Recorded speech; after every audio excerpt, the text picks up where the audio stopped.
نماز جنازہ کا طریقہ بتا دیں جی، جنازے کی نماز کا پورا طریقہ بیان فرما دیں، امام اور مقتدی کیا کرے، نیز بالغ اور نابالغ کے جنازے میں کیا فرق ہے، مولا شیخ مہاراشٹر۔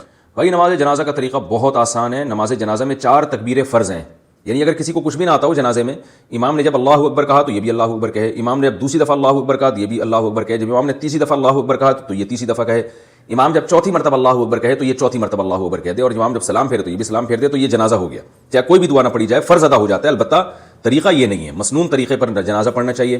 مسنون طریقہ یہ ہے کہ پہلی تکبیر کے بعد آپ ثنا پڑھیں، یعنی سبحانک اللہم و بحمدک وتبارک اسمک وتعالی جدک ولا الہ غیرک۔ اس میں بعض لوگ الفاظ بڑھاتے ہیں وجل ثناؤک، تو یہ وجل ثناؤک کے الفاظ پر میں نے بہت ریسرچ کی تھی ایک دفعہ، یہ کہیں بھی کسی بھی مستند روایت سے ثابت نہیں ہے۔ وہی ثنا پڑھنی چاہیے جو نماز میں پڑھتے ہیں ہم۔ اس کے بعد درود شریف ہے، وہی درود شریف جو درود ابراہیم دوسری تکبیر کے بعد آپ پڑھ لیں۔ تیسری تکبیر کے بعد آپ دعا پڑھ لیں۔ ایک مشہور دعا ہے اللہم اغفر لحینا ومیتنا وشاہدنا وغائبنا، یہ والی مشہور دعا بھی پڑھ سکتے ہیں۔ اس کے علاوہ بھی حدیث میں بہت ساری دعائیں آئی ہیں، ہم لوگ ایک ہی کو پکڑ کے بیٹھ گئے، بہت ساری دعائیں، بڑی اچھی اچھی دعائیں، تو کم از کم 2-4 دعائیں تو وہ یاد کر لینی چاہیے، تو وہ دعائیں بھی میت کے لیے پڑھنی چاہیے۔